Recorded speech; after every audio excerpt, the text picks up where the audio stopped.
Welcome to the GateDrop podcast. GateDrop.com, giving you the jump in motocross news.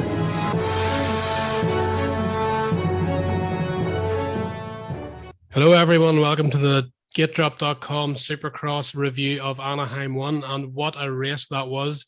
I think, Andy, just about anything that could have happened except the battle for the lead, ironically.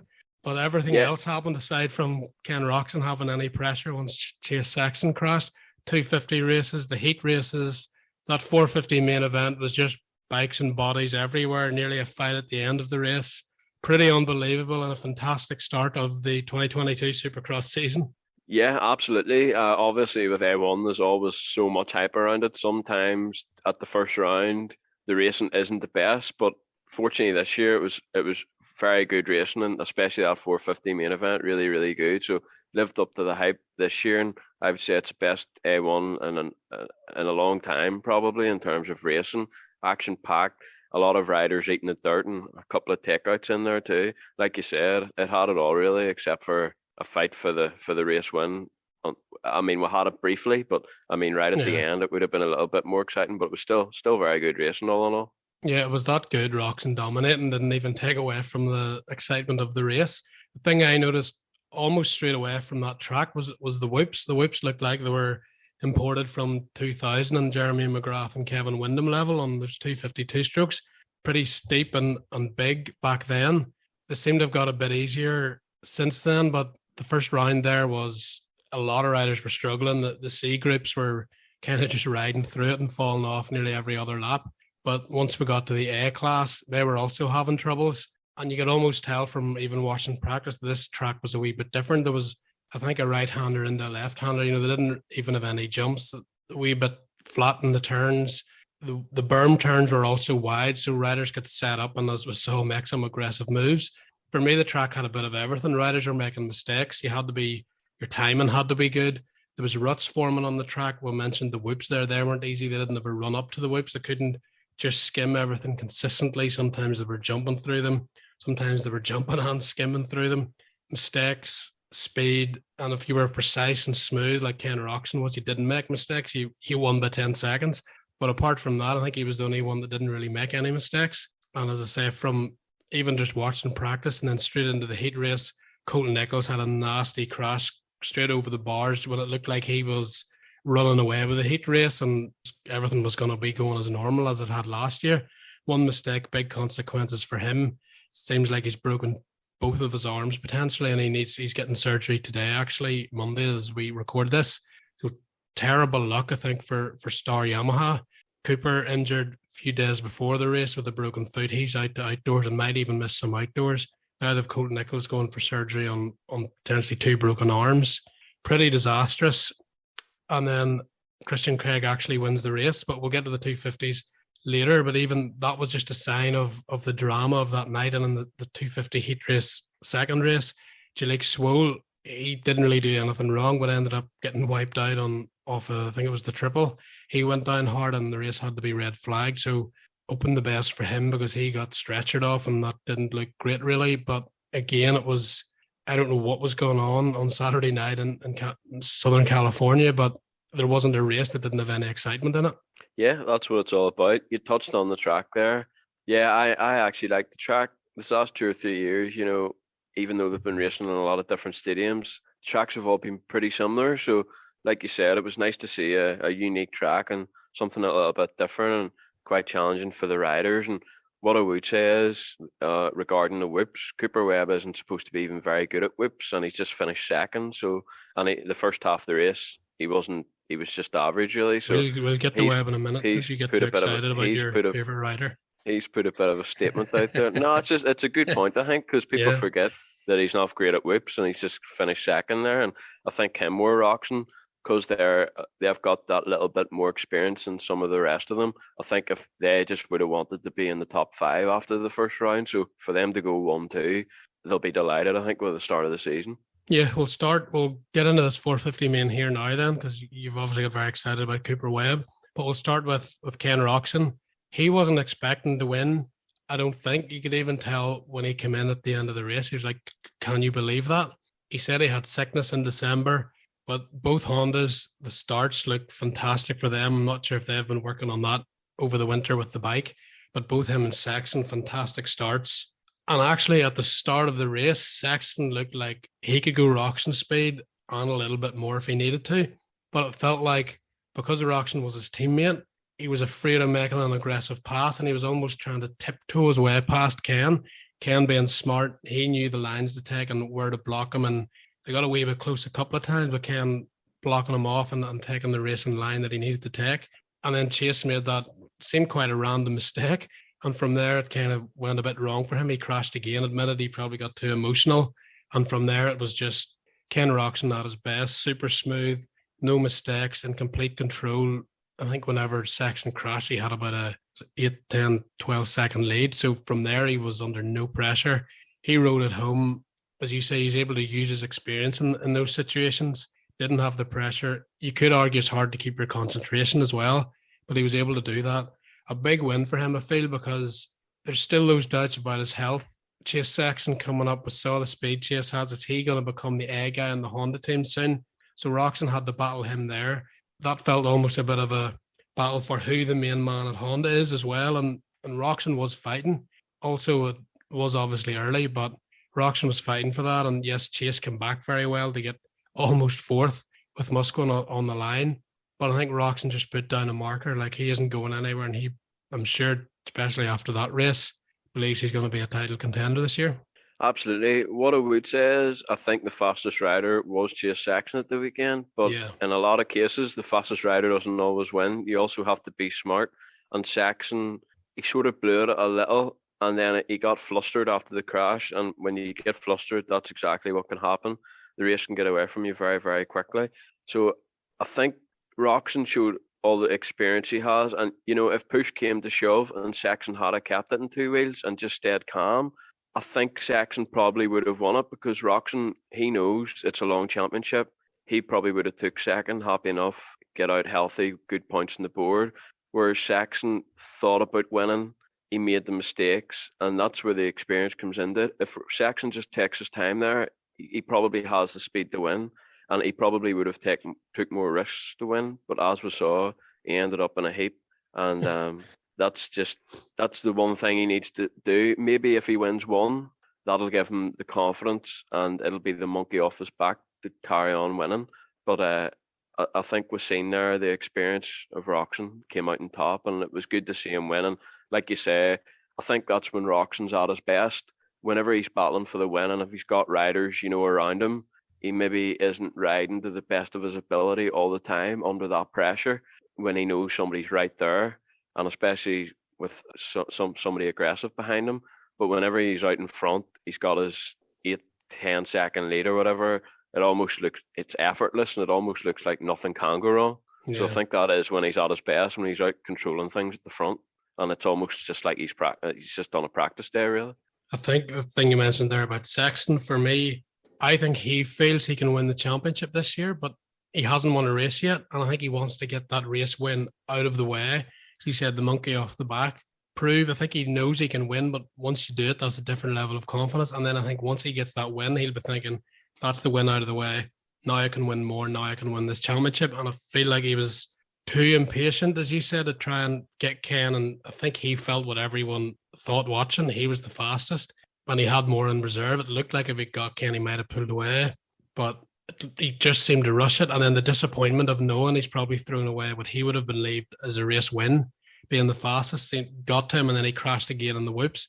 So for Sexton, I think he really wants this win almost to get it out of the way and then concentrate on trying to win this championship. But fair play to him, because he had that bit of a emotional meltdown when he crashed in the whoops, and he still got a top five for the circumstances, although in his mind he's thrown a win away. To still be top five championship aspiration wise, he's right there. Absolutely. He rode really well to come back to fifth, but to be honest, I couldn't believe it that he didn't get Musquin, because I'm not quite sure what Musquin was doing around the last corner, but he went out wide, and as he was going out wide, he looked behind him twice, and there was Sexton up the inside. So he was maybe a wee bit too nice to Marv in the last corner there, because if he had been a wee bit more aggressive, he probably would have got the fourth. But like you said, he rode really well to come back to fifth.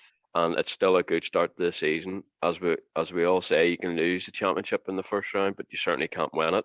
So there's a long way to go, and I think you're right. Once he wins one, that should take the monkey off his back, and then who knows what can happen in the future. But certainly he knows now the speed's not the issue. If he can just race management, if he can improve in that aspect, he shouldn't be too far away. And those Hondas out of the gate doesn't get much better than that 1-2 around the first corner. Yeah, and if you're the other manufacturers and you're seeing that, that's a big weapon for Honda, regardless of the rest of the race, because it looks like the bike pretty dialed as well. It's their second year of that machine as well. Cooper Webb is on a relatively new machine, new frame, and you'd sort of wonder all through practice, is this Cooper Webb just feeling pressure? Is that he's not comfortable with this bike? He did say in the press conference he's going to make some more changes to it because race circumstances and the way the track was designed and built was a bit different to what he'd been testing. But still, Cooper Webb did a Cooper Webb. He wasn't that fast. He would have thought fast enough to be on a podium. His he crashed in his heat race. First few laps of the main event, it looked like he was actually starting to get shuffled back. Eli Tomac had come from outside the top 10, looked like he was going to get on his rear wheel. Malcolm Stewart was all over him. It looked like Malcolm Stewart was going for that podium. And then the carnage around Webb was always around him. He was never in it. And I actually asked him in the press conference, what he said to himself or how he dealt with the first few laps there, because it wasn't going as well as he would have wanted. And it sort of came back. The answer was that he's always analysing and he's never panicking. He's looking around at the riders that are around him. Are they going to be there for the full 20 minutes? What sort of passing level are they at? Are they going to take me out? Are they nice? What way am I going to pass them? And he looked, from his answer, it looks like he's analysing everything all the time, even whenever he's under huge pressure or something's going wrong in his own race. And as the race went on, he stayed out of the problems. He didn't make the mistakes, got faster and faster, and ran down Justin Barcia for second place. And really on raw speed, he wasn't the second place guy, but he got second place. And if he's not totally comfortable on the bike, he's probably only going to get better from there. And as big as a win that was for Roxon, for Webb, I think that was a small victory compared to how his dad went. And we know what he's like with confidence. I feel like he's already got a boost from that, because I don't think that was how he wants to feel on the bike. And he made it happen, still made the best of it. Yeah, absolutely. To be honest, it just reminded me of a Webb from the Supercross season last year. Yeah, there was so many times in practice he's off it, and times he doesn't have the greatest heat race, this, that, and the other. But no matter what happened last year, he always made it happen in the final, even if the first half of the race didn't go to plan. And it was the exact same at A1. First half, he just sort of sat there and just riding his own race, really, and letting all the riders around him do whatever they wanted. But yeah, when it clicks, it just seems to click with him. And the second half of the race, he always seems to figure it out and find a way. And like I said earlier, Roxon and Webb would have probably been the two riders just looking to get top five. So for them to go 1-2 is a fantastic start to the season. And already those two are looking good for this championship chase. Obviously, there'll be other riders looking to try and get in amongst it. But Webb's going to be there every week, like in the top five at least, probably. He's, when it comes to the championship, he's going to be hard to beat. And like I touched on earlier, his weakness is whoops, and they're probably going to be the hardest whoops to race this year. So for him to get second is very good, I think. And that's his best opening round he's had in the 450 class, which is a bit ominous for everyone else. Yeah, exactly. He's obviously there's been a lot of chat about him leaving Alvin Baker, this, that, and the other, but the way he started the season looks like the same old Cooper Webb, even if he's on a different program or not, which is good to see. Okay, Justin Barcia, you picked him to win. I actually picked Sexton, so that nearly worked out and then didn't work out at all. Well, I was closer then. You got your pick on the podium. But Barcia, I thought, was pretty impressive. He got the start. He's under big pressure internally. Can he make it 4 in a row? He's won 3 in a row.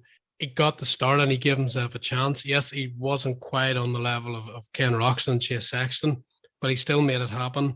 Yes, he put Jason Anderson down and admitted that Anderson probably would have pulled away from him if he hadn't have pulled the trigger on that move. But he still did what he had to do, got the start, put a couple of people down when he needed to. And yes, Webb got him at the end, but still third place for Justin Barcia. He's produced again at the first round for me.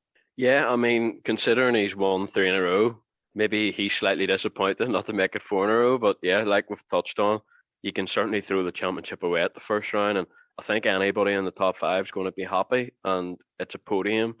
I think we touched on the preview podcast. Barsha needs to really go for this championship. He needs to be in the top 5 pretty much every week and have quite a lot of wins with that as well. So a good start to the season, and something to build on. But he certainly seems to be getting better every year, and now the second year in the gas. I think it suits him being the main man there. So we'll see what the rest of the season has for Bam Bam. But yeah, like you said, a classic Bam Bam move is thrown in there as well. What were your thoughts on that? Was it too much? If you were Jason Anderson, what do you say? I've seen Bam Bam do a lot worse than that, and it's Bam Bam. He's not going to change. He's not going to care what Andy McKinstry thinks either. So crack on as far as I'm concerned. What did you think of it?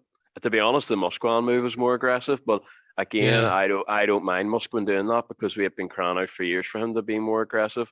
And at the same time, Stewart, left the door wide open. Obviously, Musquin misjudged it because he didn't want to take them both out, but it's nice to see him being aggressive. Yeah, at the end of the day, it's Supercross and you have to pass. It didn't go well for Jason Anderson. He's done it before, although I did feel sorry for him because he got kind of rid high by actually Malcolm Stewart in the heat race and went down when he was looking good.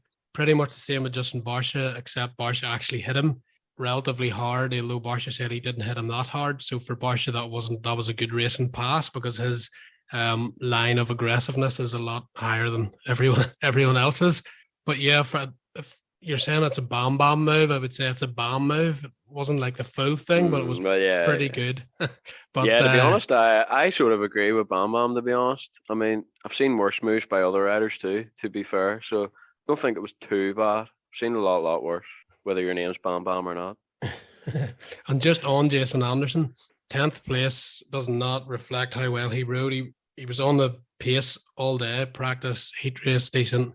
And he was looking really good in that main event, coming through good riders. It probably looked like if Barsha hadn't hit him there, and Barsha said this, that Anderson probably would have pulled away from him. So you could have been looking at a second there for Jason Anderson.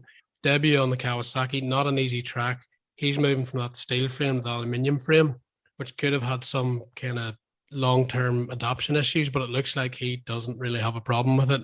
He's right back. He's right up to speed straight away. And unfortunately for him, it's the result that matters especially in terms of chasing the championship. And he hasn't the result, but performance and feel and speed, he had everything else. So Kawasaki and Jason Anderson have to be pretty happy if you take away the result, ironically, because the pace is there. Yeah, absolutely. In terms of speed, he exceeded my expectations, to be honest. Like you said, I think he would have been on the podium without that move.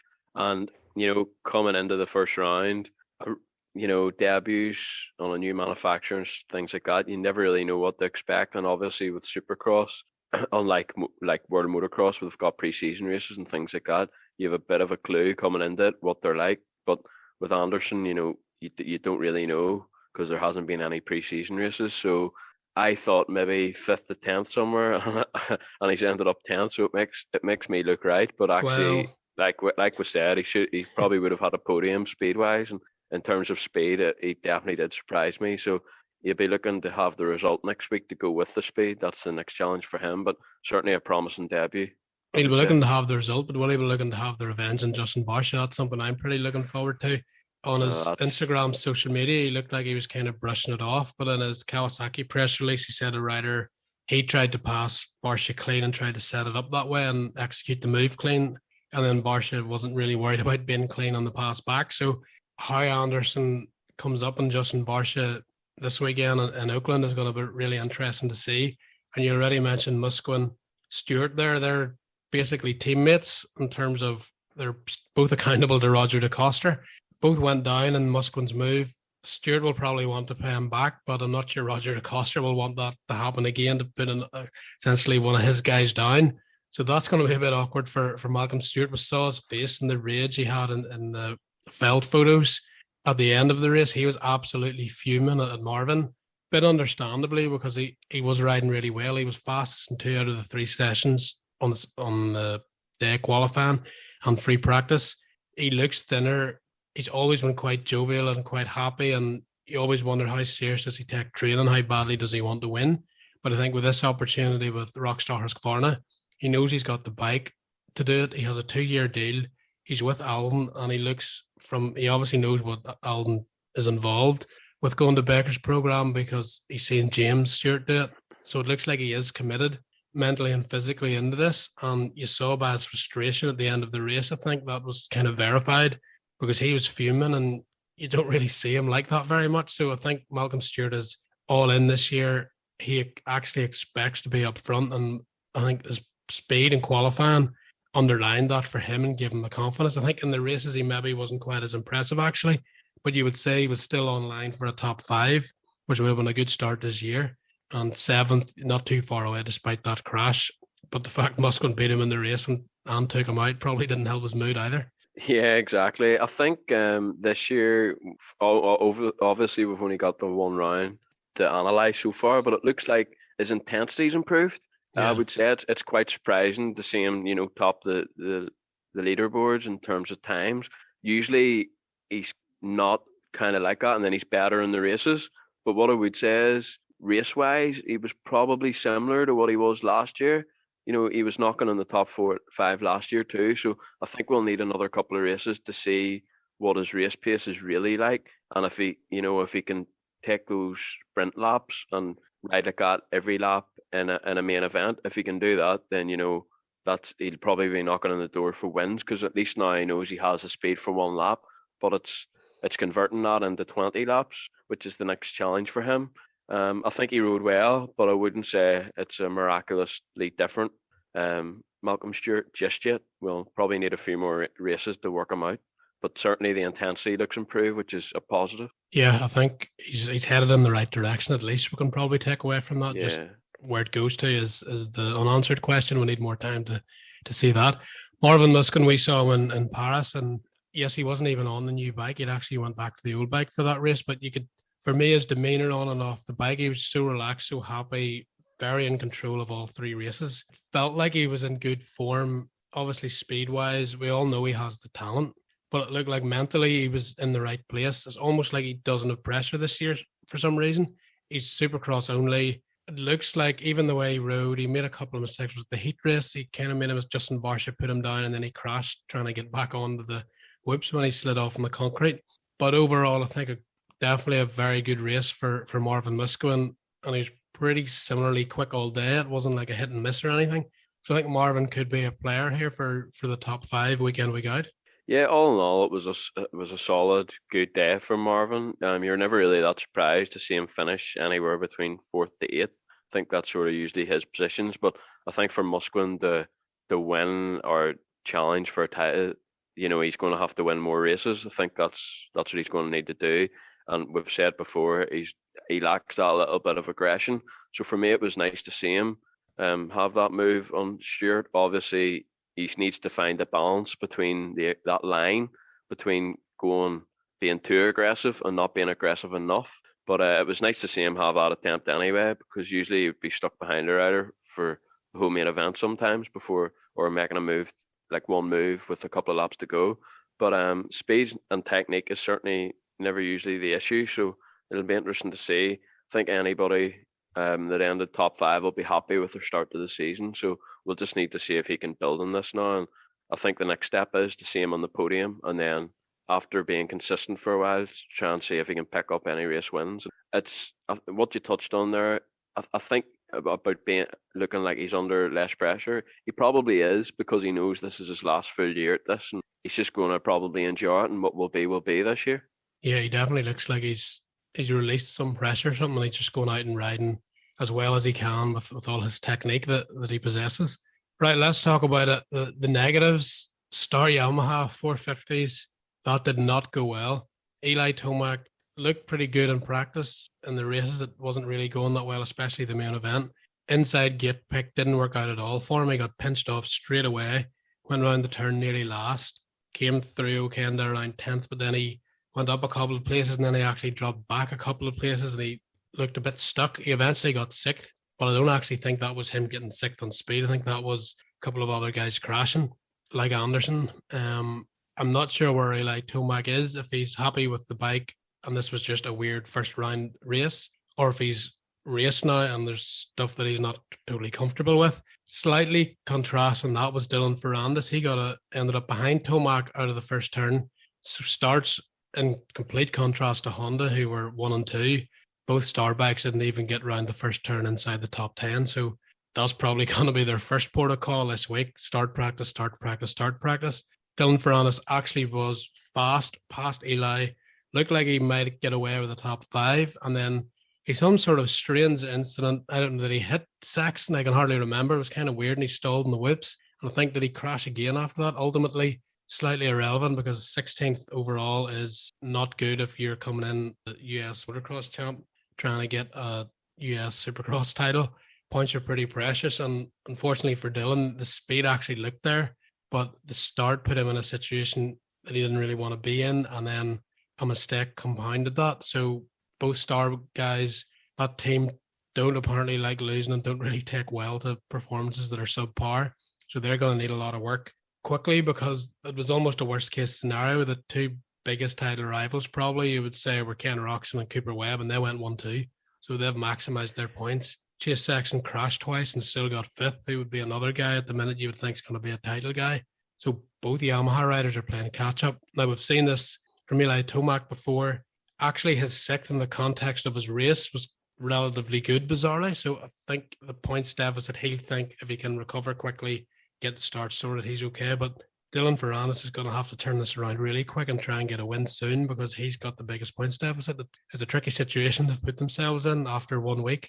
And let's not forget the investment they've put into buying Ricky Carmichael's facility, as well as the disappointment of their 250 champions getting injured. The last few days have been very tough for Star Racing Yamaha. What I would say is, if you were to isolate just that one race and look at the speed, I think you'd be more worried about Eli Tomac than Dylan, to be honest. I mean, Eli, Possibly, as you yeah. said, the 6th is okay, but if you watch the race, I mean, if Stewart and Anderson don't have incidents, they're 100% beating Eli. And if Adam Cincerillo doesn't have an injury, he's beating Eli. So he potentially could have been Dylan. 9th. And Dylan. So he could have potentially been 10th. That's not good in terms of speed. So I think he'll be happier with the result. But if you were to isolate that one round and look at the speed, you have to be slightly concerned for Eli Tomac. I don't think it's a debut a lot of people would have expected. But, we need to look at it and see it's hard to know what his mentality was like for that race. He could have had the mentality of he just wanted to go in, get points in the board and not take any risks and just get out of there healthy. But at the same time, I don't think he would have thought he was going to be that far off the pace. And if you look at the other way in terms of Ferrandis, I mean, speed-wise, I don't think you have to worry whatsoever. He was buried down in 17th.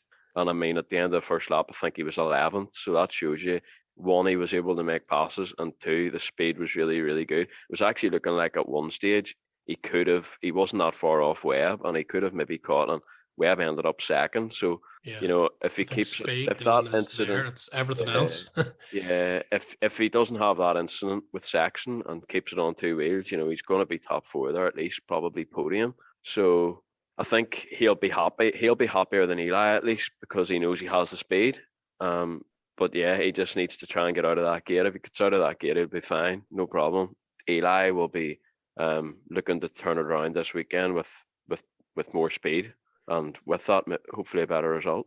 Just looking at the points here, Fernando's got 7th for 16th, and Ken Roxon already has 26 points.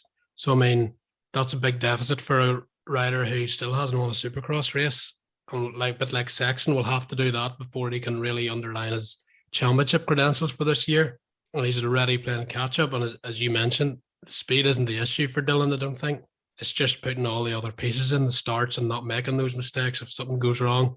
That seems to be more his issue. Whereas for Tomac, at the minute, it looks a wee bit of a speed issue. But again, first race in the new bike, he kind of got away with it. So he might in some ways be okay with that if he can make progression quickly with that bike. Yeah, exactly that. It is going to be interesting to see what happens already this weekend. I mean, it's only round 2, but it'll be interesting to see if there's any main differences. What I would say is I wouldn't panic too much about Ferrandis, because probably every rider is going to have one disastrous race, let's say. He's got his out of the way early. The only Is it thing out of is the way, now, though? that's my That's next the point. thing. The only thing Yeah. is he's no margin fairer now, so Yeah. he's going to. But I mean, if he can just get a consistent top 5 this weekend at the worst, and then build from there, and hopefully keep it in 2 wheels. But yeah, he hasn't got margin for error now, whereas the other riders all do, but they'll all probably have that one disaster. So it'll be interesting to see. A lot can happen. At one point, I thought Adam Cincerella wasn't even going to be able to race in the night show. He crashed, I think, a couple of times in practice. Obviously, he has this shoulder separation, grade 3. He was only back on the bike on the Monday before the event. And then in the main event, he comes out and starts third and actually ran third for a few laps. That top 5 range, really, really impressive for me. Wasn't expecting him to stay in the top echelons for so long. Yes, he eventually had to drop back to 11th, but the field's that deep and there was that much going on that even to still drop back and get 11th, he's racing probably 8 of those guys are podium level riders that actually beat him. So I think 11th is pretty good for his situation. I don't think he would have expected to have beat Dylan Ferrandis and only lose a handful of points to Eli Tomac. He said he didn't have the strength and he had a lot of pain and he doesn't want to have to go through that again, but he's probably going to have to go through that again in a few days' time in Oakland. Championship-wise, another 11th isn't going to be great, but at least he's keeping himself in there. If he didn't race, it would have been worse for him. So hopefully the shoulder and the strength can come back quickly, because I think he showed his riding was actually surprisingly good for having had an injury.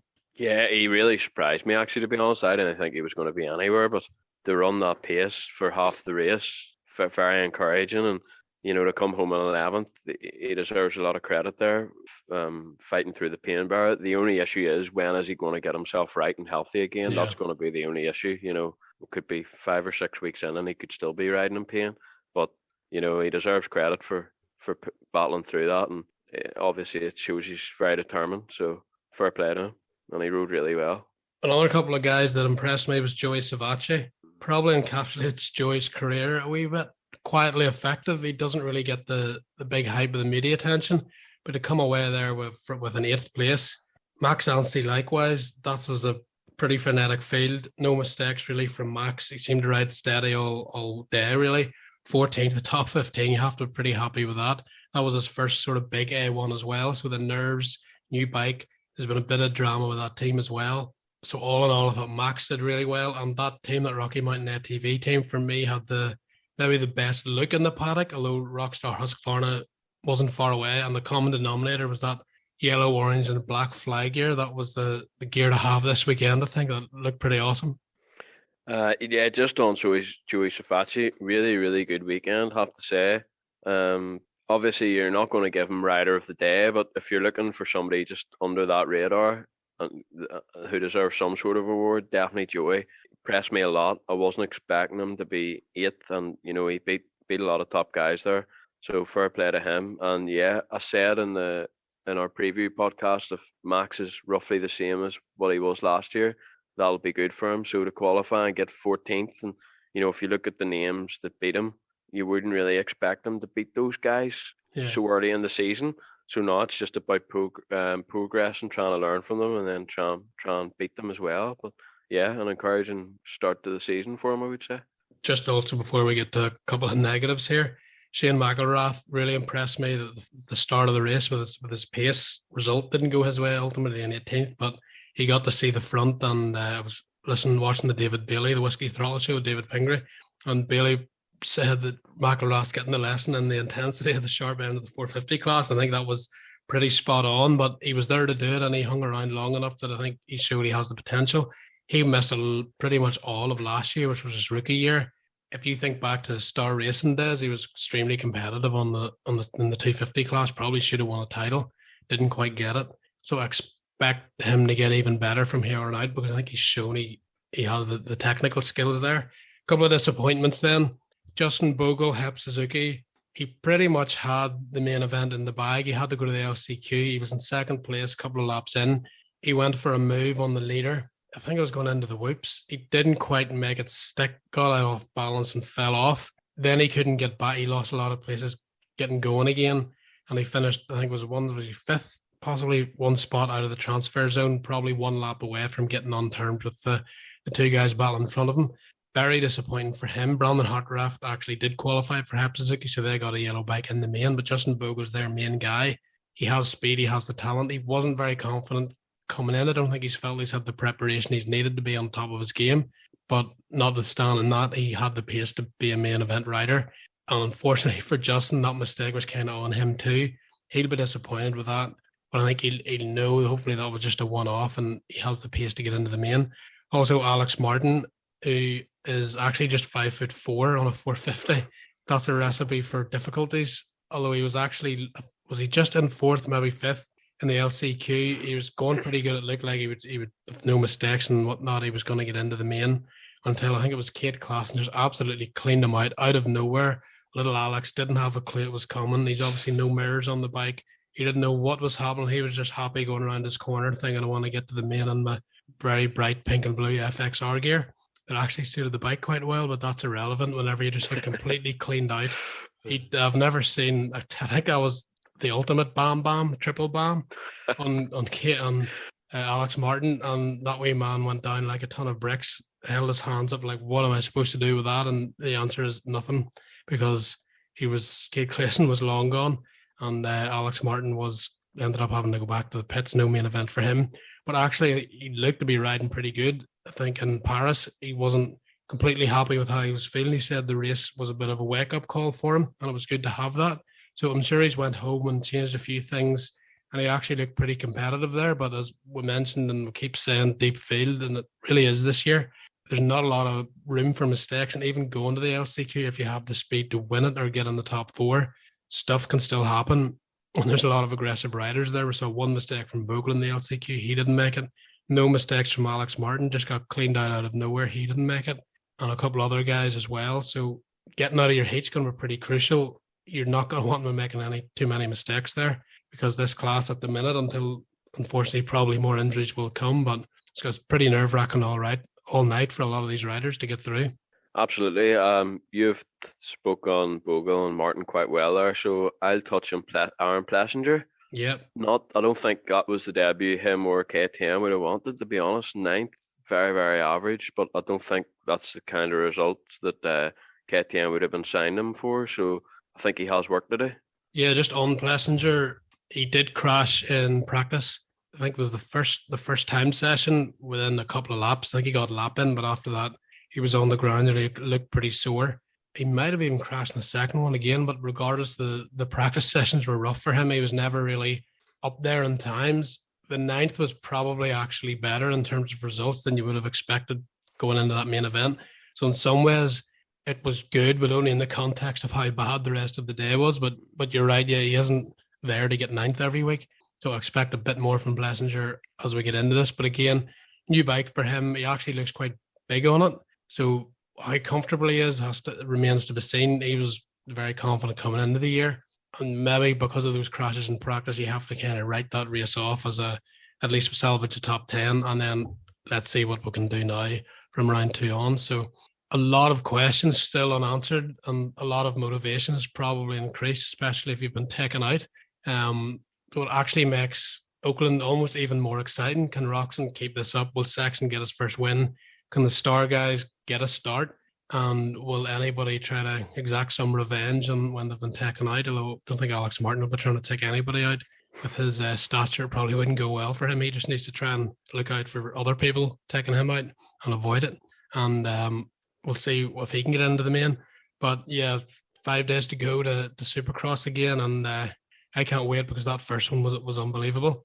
Right, let's switch quickly before we wrap this up. The 250 class, again, we mentioned earlier in the podcast that the heat races, crashes and injuries, unfortunately.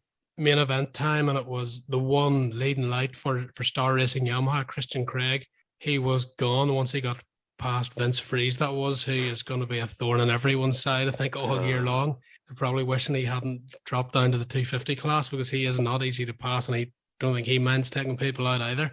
But Craig made the pass, got away without getting taken out, and just ran away with it, basically. Super smooth, super stylish. He actually made it a wee bit like Ken Roxon. They were the two guys that made the track look pretty easy. It looked quite difficult for everyone else. Seth Hammacker, second place, and every time I see him riding, he impresses me. He's very calm, solid, doesn't make massive mistakes. Obviously, you're going to make some. It's only his second year. His first year was last year, but he was the same there. Seems pretty calm demeanor. He's got skills and he's got speed, so good for him to start on the podium. Hunter Lawrence, I thought the second half of that race when he came back was really, really good. I think it looked like he was a wee bit, didn't quite have the flow and the practice that he really wanted to. Still pretty quick, but not quite where he probably wanted to be. By the second half of the main event, he was flying. He caught those two guys, Marchbanks and Hammacker, and probably should have got the pass maybe on Hammacker at the end to get second, but Hammacker just about held on. Didn't even get over the finish line jump, but still got over it without jumbling ahead of Hunter. Hunter salvaged a good podium there. And it might come down to Hunter and Craig for the title, although Moseman in practice, he was unbelievable. In fact, when you watch him in practice, he was riding with that much intensity and speed. It was hard to believe Craig was going even quicker. But yet again, Moseman, when it looks like he's ready to get a win and get the ball rolling, bad start. And Dylan Walsh, who rode well to get into the main event, but he just nailed Moseman. I think Moseman crash or stall or something. By the way, he ended up having to come from the back, so he knows who Dylan Walsh is now. And that won't be a surprise to any British Championship riders or fans. But Dylan, fair play to him. He seemed to improve every session out there. Done really well to qualify for a Supercross main event, and his starts are really good as well. So with his ability on the bike, you probably see quite a quick improvement here with these first couple of races. But Michael Moseman, he'll be after this title, and that just did not start out the way he would have wanted it to go, because he probably should have been up there at least a podium, but in his mind, probably battling Craig for that win. Yeah, I think when it comes down to this 250 championship, I mean, the first thing is it could come down to who can stay injury-free. There's already been 3 very big injuries. Well, 3 injuries to 3 big hitters in this class. So that's a bit of a shame, because we could have seen a lot of good battles on the track, but 3 guys are already out. And then the second bit, if Finch Freeze, who's known for getting his good starts, Ken Roxon once called him a roadblock. I don't disagree with Ken Roxon, so a lot of these races could be decided by passing him quickly and putting a couple of flan laps down and pulling away from the rest of the field, because he's not a great guy. He's not an easy guy to pass, and he seems to always get good starts. So it's going to be interesting. I think it's going to come down between Craig, Hunter, and probably Moseman. Obviously, you can't rule out Joe Shimoda, but not a great start to the season for him either. So at least Moseman didn't lose any points to him, and Craig and Lawrence have already gained plenty of points in Shimoda. So he's going to have to perform this weekend to try and turn that around. And a shout out to Dominica Thury, actually, a German rider, finished 9th, a former, I think he won a round at Belfast Arena Cross one year. So for him to go there and get 9th is very impressive. Yeah, and just on Joe Shimoda, he hit the gate, so he had to come from last up to 7th. Not bad for him, but I feel both Seth Hammacker, I mentioned, he's always really calm, and Joe Shimoda's quite calm as well. It's whether they have the speed to win, I think, in terms of a title. That remains to be seen, and probably it's going to have to be proven before you really put them up there. But they're both fast. They're both definitely podium riders, and they both seem fairly good at taking away the pressure and riding pretty relaxed in situations, just to have that extra 1% to get race wins and try and challenge Christian Craig. I think in raw Supercross talent, Craig's the guy to beat. But we've seen before, although he is quite experienced in terms of age, he can make mistakes under pressure when it really tightens up in the second half of the championship. So for even Hammacker, Shimoda, Lawrence, Moseman, they're probably going to have to put the pressure on him in order to try and create a mistake, because I think if you let Craig just get out there and ride his own race, it's probably going to be his title. Oh yeah, I mean, he's definitely my favourite for the title. I was just talking generally, you probably put it between those 3, but Craig's definitely the favourite on paper. But there's going to be more injuries. Like I mentioned, there's 3 guys already out. If Craig or Lawrence get injured, this championship's up in the air, like, for a bit of a surprise, and Moseman too. So hopefully they all stay injury free and we can see some good racing. But it wouldn't surprise me if it does turn into that. Survival of the fittest, or survival of the not getting injured. Yeah, you 2 factory riders out, you don't want any more out. That kind of happened last year as well, and It sort of ruined the racing a wee bit. And well, in terms of depth, so that's the only thing with these 250, because the class is split. Obviously, you've half and half in terms of the depth of talent. 450 class, that's a different ball game. That sort of top 15 or 16 or so are pretty mega and pretty intense racing, no matter what happens.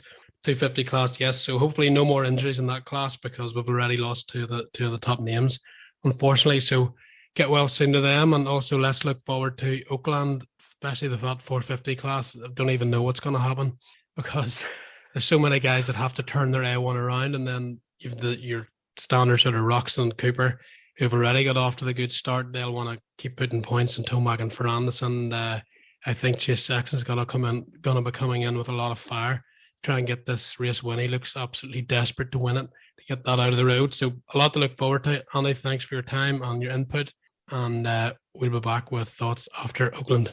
Thanks for listening. Bye-bye. See you next week.